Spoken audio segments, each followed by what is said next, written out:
Olá, tudo bem? Gente, vamos dar início aqui a mais uma videoaula do quinto ano. E como sempre, iniciamos a nossa videoaula, né, com a correção da atividade que foi para casa. Então, todos os alunos aí do quinto ano vão iniciar a aula pegando o livro de matemática para que a gente faça o arremate sobre o estudo de volume e capacidade. Na página 200, o livro de vocês de matemática, vamos iniciar a correção a partir do quinto aí, né? Porque a gente já tinha feito o início dessa atividade em aulas anteriores e vamos arrematar e encerrar o nosso estudo sobre capacidade e volume, terminando aí a correção da nossa página a partir do quinto. Então, o quinto diz assim, ó: transforme mentalmente metros cúbicos em litros e escreva o resultado. Na nossa aula passada, foi que a gente aprendeu que para que a gente transforme metros cúbicos em litros, é necessário que a gente faça aí o quê? Uma multiplicação. Multiplicação por que número? Pelo número 1000. O metro cúbico e o litro são duas medidas que trabalham capacidade, né?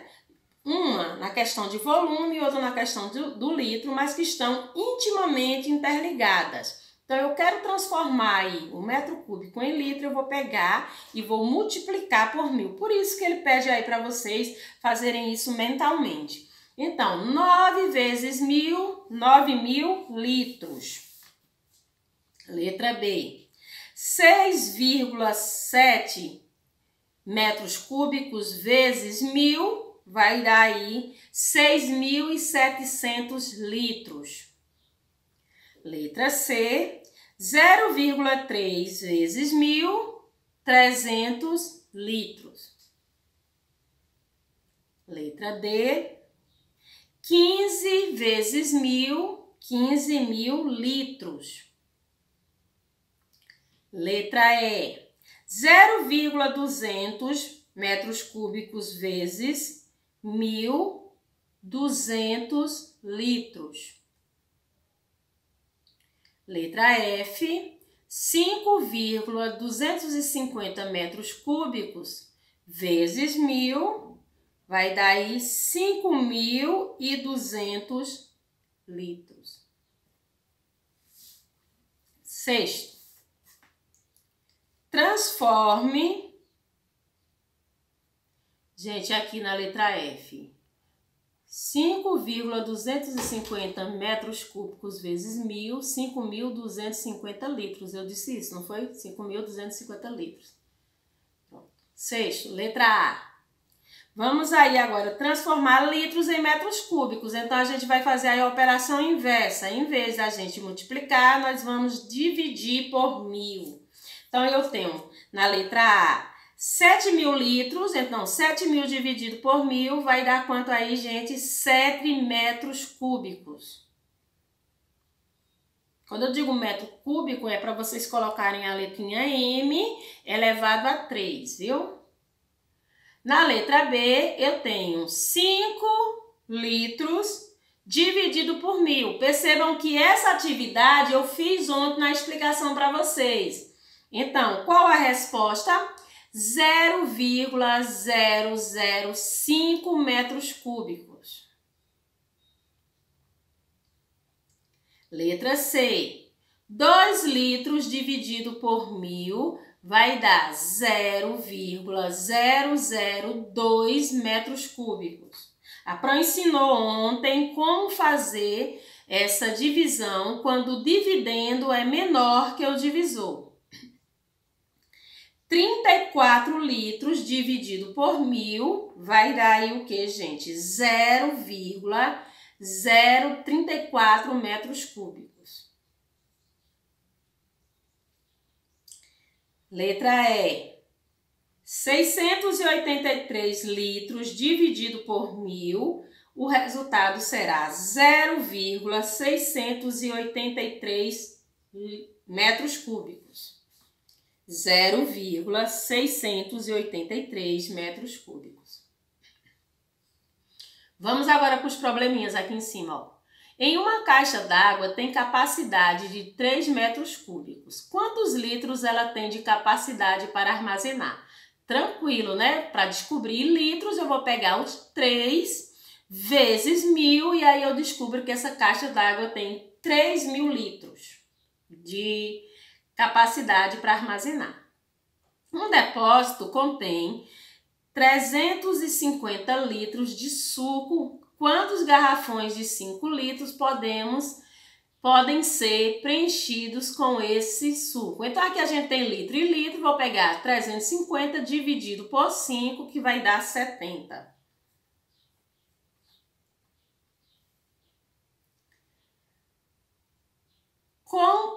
Terceiro, com 345 litros de suco de uva, encheram-se vasilhas de 1,5 litros. Quantas vasilhas foram preenchidas? Então, aí foram preenchidas 230 vasilhas. 4. Luísa colocou 8 litros de água em vasilhas de 250 ml. Quantas vasilhas Luísa usou? Então, a gente vai primeiro aqui transformar o litro em ml. Vamos pegar aqui 8 vezes 1000 vai dar 8.000 ml. E vamos pegar 8.000 ml dividido por 250 ml e o resultado será 32 vasilhas. Vamos colocar a correção aí com a nossa data de hoje, a partir do 5º. Né? E vamos pegar aí nosso livro de português para a nossa aula de hoje de português. Então, vocês vão pegar o livro e vão abrir aí na página 48 do livro de português, dando continuidade ao estudo da nossa classe gramatical substantivo. Hoje vamos falar sobre substantivos concretos e abstratos. A gente já viu que substantivo é uma classe gramatical bem extensa e por isso a gente fica fazendo aí, né, essas divisões de grupo para que a gente consiga entender. Então vamos iniciar. Primeiro procedimento, nós vamos lembrar novamente o que é um substantivo, né? Isso é muito importante. Se a gente sabe o que é um substantivo, a gente sabe também aí porque está enquadrando essas palavras em grupos diferentes de substantivo. Então, de forma resumida, 5º ano, eu posso dizer que substantivo é a palavra que nomeia seres em geral. Só que esses seres em geral pode ser nome de pessoas, animais, vegetais, lugares, coisas, ação, estados, emoções e etc. Então, só aí na definição vocês percebem que existe um leque muito grande de possibilidades de substantivo. Por isso que é necessário que a gente comece a enquadrar essas palavras, esses substantivos em grupos diferentes. E de acordo com a característica daquele grupo, eu vou perceber por que aquela palavra faz parte daquele grupo, né? Eu já sei por que uma palavra faz parte do substantivo comum, porque ela é um substantivo próprio, porque ela é um substantivo derivado, porque ela é um substantivo primitivo. E hoje eu vou descobrir por que eu posso colocar as palavras em substantivos abstratos e em substantivos concretos. Então, substantivos concretos. Os substantivos concretos são aqueles que indicam a existência de seres reais ou imaginários. Como seres reais, né, ou imaginário, eu posso dizer imaginários, espírito, saci e Papai Noel. Como seres reais, eu posso dizer cadeira, cobra, mulher e Brasília. São exemplos aí de substantivos reais ou imaginários. A primeira definição é que o substantivo concreto é aquele que indica a existência de seres reais ou imaginários. Exemplos. Cadeira é um objeto. Fortaleza é um lugar. Gata é um animal. Joana é uma pessoa. Samambaia é uma planta. Substantivos concretos nomeia seres reais.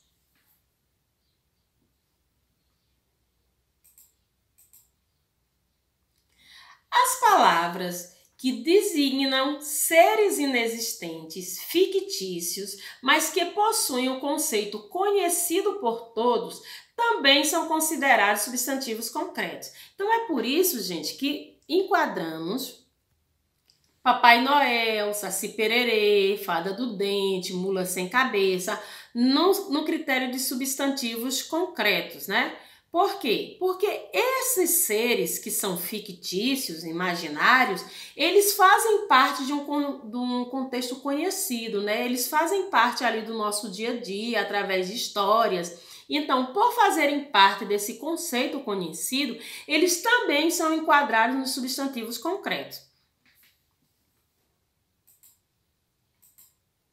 Papai Noel, Fada do Dente, exemplos de substantivos concretos que são concretos por quê? São concretos porque eles estão designando seres que não existem, são fictícios, mas que são conhecidos por todos, fazem parte aí do nosso cotidiano.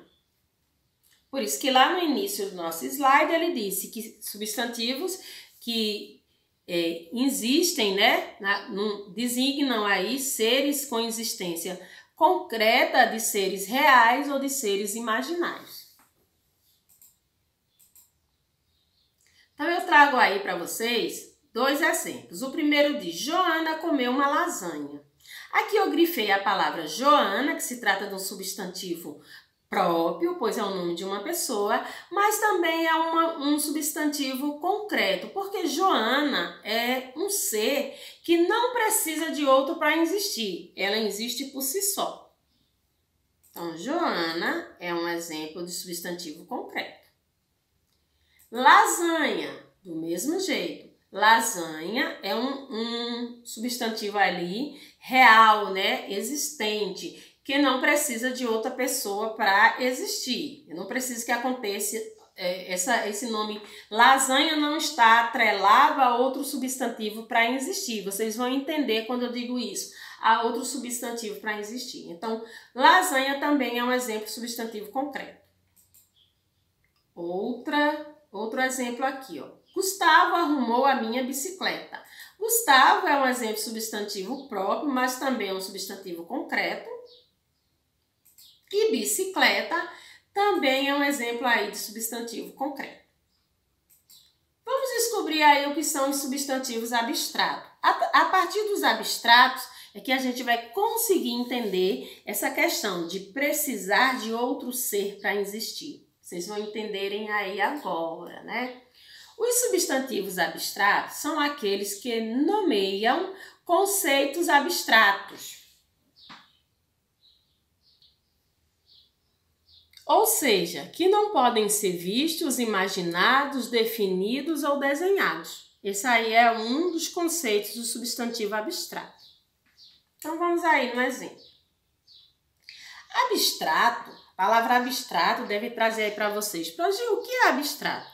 Abstrato é o que não pode ser visto e nem tocado.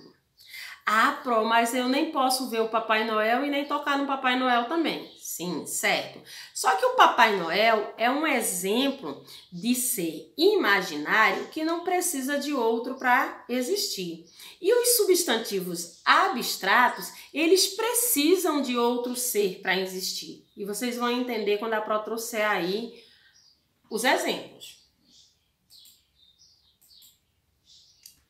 São palavras que designam seres sem existência própria. Olha aí a palavra, seres sem existência própria. Então, significa que para que eu tenha substantivos abstratos, eu preciso de outro ser para que aquilo exista. Então, por isso que o Papai Noel, a Fada do Dente, né, o Saci Pererê, não são seres que eu possa tocar, mas que não precisam de outro ser para existir. Por isso, são seres fictícios que fazem parte do nosso cotidiano e não vieram aí para o grupo dos abstratos, e sim para o grupo dos concretos. Vamos para os exemplos aí para que vocês entendam mais, ó.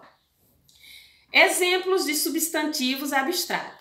Tristeza, alegria, vontade, amor e justiça. Percebam que para que eu tenha tristeza, precisa de outro ser, né? A tristeza ela não existe sozinha, alguém precisa sentir tristeza.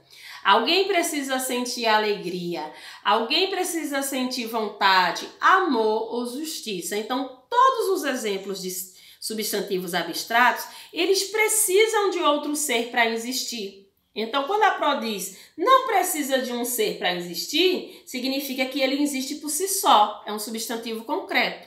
E quando ele precisa de outro ser para existir, porque eu só posso sentir tristeza se existir alguém sentindo. Eu só tenho alegria se existir alguém sentindo alegria. Então, para que esses substantivos existam, eles precisam de outro ser. Vamos aí para os exemplos, ó. Sensações são exemplos de quê? De substantivos abstratos. Quando eu tenho sede, calor, frio, fome, calafrio, náusea, fraqueza, tontura e etc., todas essas sensações precisam de outra pessoa para existir, porque para sede existir, precisa que alguém sinta. Para o calor existir, precisa que alguém sinta. E assim, sempre que o substantivo abstrato aparecer, ele precisa de outro ser para existir. Quando eu falo qualidades boas ou más, como a paciência, a justiça, a generosidade, a bondade, a inveja, a humildade, também estou falando de substantivos abstratos.